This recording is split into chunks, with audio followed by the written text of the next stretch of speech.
We're on 6:62. Tomorrow we'll learn at 3 o'clock in the afternoon. Ernie,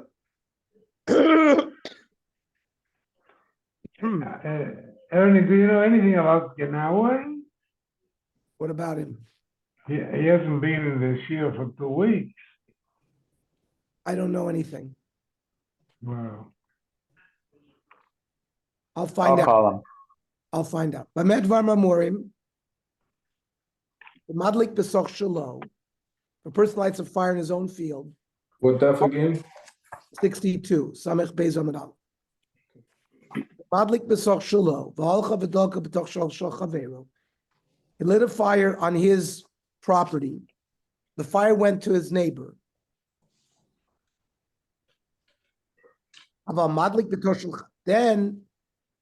Then there's a certain way of paying. But if you lit the fire next door, then whatever gets burned and whatever's inside gets paid for. Rabbi Yehuda will admit to the Chachamim, if a person allows his friend to put a stock in his property, and he did it, but v'hitmin, and he buried things in the haystack, you don't have to pay for the things in the haystack that you didn't know about, only for the hay. If you gave him permission to put a haystack with wheat, and he did barley, or vice versa, so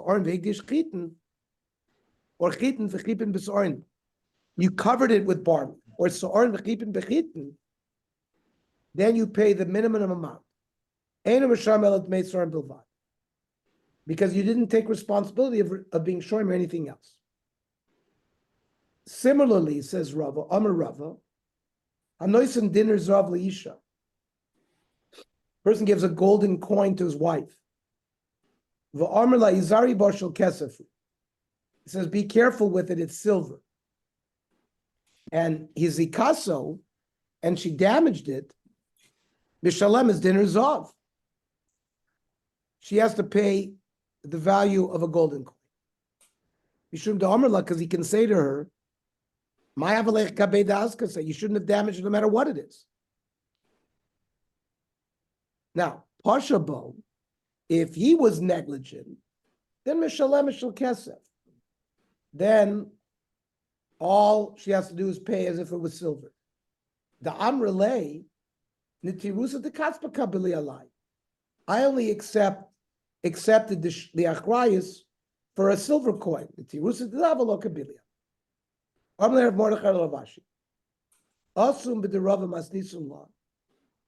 You learn this halacha of Rava from a baraisa. Anan masnisu pshita law. Chitin, the chipin b'soirin. You gave him permission to put in wheat, and he covered it with barley, or soirin v'chipin b'chitin. Ein mishalmel et meisorin bilvat. You only have to pay for barley. Alma omerlei. Nitirusa desari kabili alai. He can say, I only accepted the responsibility of being shomer barley, and just the opposite.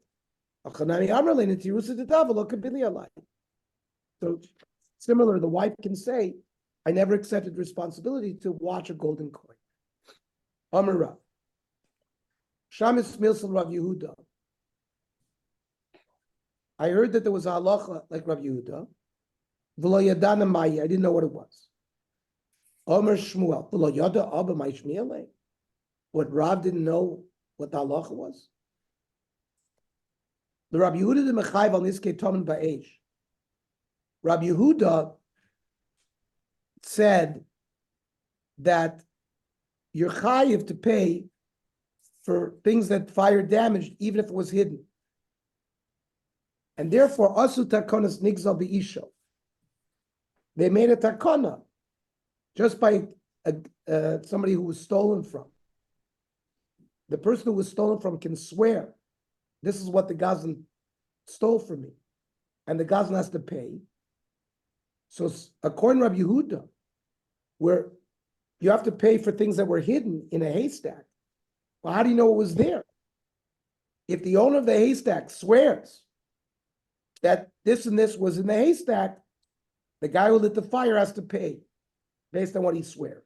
That's called takonas nigzal beisha. Boy amema. Amema has to find question. Also takonas nigzal b'moser or lo. There was a muser, somebody who gave up his neighbor owed taxes to the government, and a guy mustered on the neighbor to the government that the neighbor would get his assets taken. And we don't know what was taken. So the shaila is, do we make the same takana? And the guy takes a shvu and says the government took $1 million from me. So aliba demanda amar loy dainin dina de garmi, that when it comes to damage payments, there is no grama payment. You have to have, it's a direct damage or nothing. So lo taboilacha, because mesuris nami lo dainin, because it's a grama to cause that kind of loss. El ki diboilacha aliba demanda amar dainin dina de garmi. Those beis dinim that collect for grama, the shaila is, asu takonas nigzal b'maser?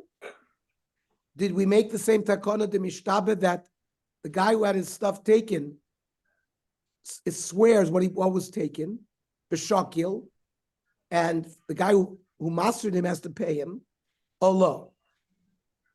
So teku, the Gemara leaves it as a teku. Ahu gavra. Why wouldn't we? Why wouldn't it be the same? Why wouldn't we make him swear? Why is it not part of the same? I don't understand why there's two sides. No, it's not a matter of making use. A person has valuables hidden in a haystack, and Rabbi Yehuda holds that when you burn the haystack, you got to pay. Well, how do you know what was burned? So the owner So we can make take him a take a shvuah shavua. and say, "I swear that this and this was there." So why wouldn't this be the same case where the government comes and takes? Why can't the guy swear? No, I don't. A guy mastered. So a guy mastered. So that's a it's grumma. still an unknown. It's still an unknown. It's a Not a matter of grumma and it's an unknown. It's when you light a fire and burn something, so that's a direct nezek. That's not a grumma. And everyone else, we pay for that. What the shaila is, on grumma, I cause a loss, not directly. So somebody who masters to the government caused an indirect loss through grumma. So do we make a takana sashvua by this case of maser or not? Gotcha. It's not the same case. Okay. And there is a takanas of nigzal too. Means if somebody claims that this Goslin stole this and this from me, he takes a shvua and the Goslin has to pay him. That's a special takana that the Chachamim put in. Okay. Ahu gavra de botosh bekaspat el chavri shadia benar. The guy had like a silver box. We don't know what was in the box. He pushed it in the river. Also, the owner of the box says this and this was in the box. Yosef Ravashi v'kamayin bey. Ravashi was the appointed judge and investigated the case. And ki gavna mai. So what's the din here? Do we believe the guy who was damaged or not? Amr le Ravina Ravacha b'ed Rava. V'ami le Ravacha b'ed Rava Ravashi. Lav hainu masnisen. It's our Mishnah. It's not. Umoidim chachamim l'Rab Yehuda. Even though the chachamim normally hold that you don't pay for Tomun be'esh, but they admit to Rav Yehuda, b'madlik esabira. If I go to somebody's house and I burn it down, shemishalim komasha b'sochel, that you have, and the guy claims there was this and this and this in the house, you have to pay for the house and everything inside. Why? It's not unusual that a person's going to have his objects, his furniture and other things in the house. So we rely on the guy who was damaged to claim what it was, and the nizik has to pay.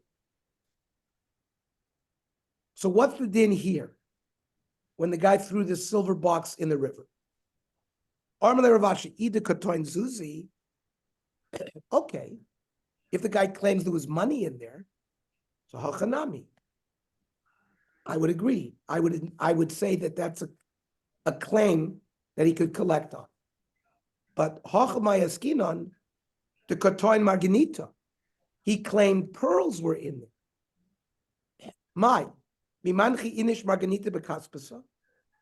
Does a person keep pearls in a silver box or low? So it has to do with common practice. Well, why wouldn't we say, putting items in a Gadish is muzar, is strange. So putting, and there we say you're chayiv. No, we said in a buy. Valuables in a box. No. Moedim chachamim rayud b'madlikes abira. That's his house. They don't agree by Tamun Be'esh, by a haystack. But they should, because who puts Dvarim in a Gadish? But Rabbi Yehuda says you're chayiv. So that's why the Chachamim don't agree with Rabbi Yehuda. But Rabbi Yehuda would say you're chayiv here, correct? No. By the box. Rabbi Yehuda, but by the house, since it would be common for people to have things in his house, their Chachamim are moide. Yeah, but by the way, they're talking about it's Svaria translates it as a safe, not just a box. That it was a strong box. You're talking about the kaspasa. Yeah, like the box. I'm talking like about right now what we're talking about. But Kaspasa is not just a silver box, it's a strong box. And that's why when he talks about what he's got in it, it would be ragil to have it in there. It says, Rashi says, Arga Shemanichin Boksofim. It's like a strong box. So people put money, but he's claiming pearls. And apparently, I understand what he's claiming, but it's not just a state. But Kenny was saying that it's just a box stump. It's not a box stump. It's where people keep valuables. No, he was saying Godish. He asked about Godish, the haystack. Right. I think the sister view that says putting stuff in a Godish is abnormal and still you're chayav according to Rabbi Yehuda. Yeah, but the Chachamim are not moide. Whether it's a safe and it's not normal to put pearls in a safe, you should be. Even though the Chachamim are not moide, but the Rabbi Yehuda here should be consistent. No, here Rav Ashi was analyzing, and he was left with a teku that not everybody puts pearls in a box that's supposed to hold money. Okay. That's how it comes out. That's why it's left as a teku. Amar Rav Yemel Rav Ashi. Toin Kasa de Kaspa Bibira. He claims that he had a silver cup in his house that his friend burned. Amar le Chazina. Let's examine. If he was a wealthy guy, the Isle Kasa de Kaspa, and it was common for him to have silver goblets around. So inami inish inish gabe, or he's a very trustworthy, honest person, and his friends and neighbors would come and deposit items with him because they knew he would watch it. So in those cases, mishtava v'shakil, the guy swears that yes, I had a silver chalices and goblets, and he gets to collect on it. The elo, but if he's not a wealthy guy or he's not a Neman guy, Lav kol kamine, then we don't believe him. We don't believe him regarding the claim, even if he takes a shvua. Amar Ravad Breid Rav Avil Ravashi. Ma ben gazlan lechamsa. So we're going to define two words, gazlan and chamsa. Amar chamsin goes into a store because he wants to buy something. Yohiv Dmei, he actually gives money, but the owner doesn't want to sell it. Yet he forces him to give it to him. That's a chamsa. Gazlan lo Yohiv Dmei. A Gazlan walks into the store and takes it without giving money. Amar lei, Yohiv Dmei chamsin karisle. He paid for it. Why are you calling him a chamsin? even if you buy something against the person's will, it's a good sale, because Ram Ravuna, Talua v'zabin zvina zvini. You hung a guy up because he didn't want to sell it to you, and you forced him to sell it, and he accepted your money, and you took it. Zvini zvini. So why are you calling him a chamsin? So loy kasha. When is it considered a mechira? When you force a guy? She'omer roitza ani. Because in the end, the guy says, "Okay, I agree." As long as the words roitza ani comes out of his mouth, then the mechira is a mechira, and you're not a chamsin. Shelo yomer roitza ani, then you're a chamsin. Mishnah. Gate sheyotza mitachas apatish. A spark. You have a blacksmith, and he's pounding the iron, and a spark lands and causes a fire. Blacksmith is chayiv. Gamo, shaya ton pishtim. You have a camel that was full of textiles on its back. Vavar b'Rishus Harabim. He's allowed to walk in Rishus Harabim. However, the guy who packed the camel didn't pack him well. V'nichnas pishtan l'toch hachanut, and it was hanging off the sides of the camel, and the textiles ended up into a shop, and the shopkeeper had a candle there. The dolko b'ner shel chenveni. Hidlik is up here, and then the shop is destroyed by fire. Ba'al Gamal chayiv. The owner of the camel who packed the camel was negligent, allowed the textiles to enter into the shop, and therefore he's chayiv for the sreifa. Now, if the shopkeeper kept his candle on the outside, and that's what led to the fire, then achen v'ni chayiv. So the responsible party is the storekeeper. And Rabbi Yehuda Oimer, b'ner Chanukah potu, because it's a mitzvah to put the ner Chanukah outside. So there he has a p'tur. Amar Ravina, Mishmei Rav Shmami na, Rabbi Yehuda ner Chanukah mitzvah laniach b'toch asar. That according to Rabbi Yehuda, the ner Chanukah should be within 10 tvachim of the ground. The Isa gedaitik l'malam asara, that you could put it even above 20 tvachim. Amai Rav Yehuda shener Chanukah potter. Why would it be a p'tur? Lei malei. The owner of the camel can say to the shopkeeper, "Havli lanucha lemala gamal." You should put the candle higher than the camel walking by the rochvoy, so there would be no.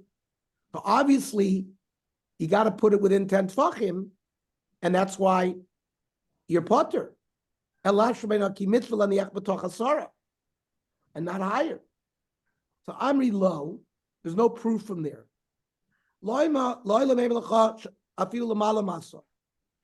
That you could put the ner Chanukah even above 10 tfachim. And my Amrit. So what the Bava Kama is going to claim what? That you should have put the ner Chanukah above the camel. You could say kivan sheba mitzvah ka'asik. I'm being oisik in mitzvah. Kula haylo atrika rabbanon. The Chachamim didn't require me to be magbiya my ner that high. On Rav Kana, Darsh Rav Nosson Rav Yomi Mishmei Rav Tanchu. Ner Chanukah shenicha l'mala masora me'esrim amma. Ner Chanukah that's higher than 20 amas from the ground, psula. Because people's eye don't go up there. Same din by sukkah, schach greater than 20 amas. It's not a kosher sukkah. And a beam that's placed in that opening of a mavui, of an alleyway that allows you to carry there, if it's above esrim amma, the ayin is not shoylet there, and therefore you'd be potter. Halacha koines, halacha koines, halacha koines. The halacha is by Ner Chanukah to put it lamata masar tfachim and above 3. But if you put it Do we higher, do that if we light in the window? Is it? but if you below a put it certain higher tfachim? than Not that, you're really. still yotzei. Hmm. But if you put it higher than 20 amas, even b'diavad, you're not yotzei. So meikar adin, you should put it within asar tfachim. But it's yotzei if it's higher. Okay, I'm going to stop here, and we'll pick up the new pair. Pick up the new pair Excellent. tomorrow. Good job. Have a great job. Oh no, we'll talk tomorrow at 3:00. Welcome back, Walter. Good night. Thank you, Ernie. I have a grus from your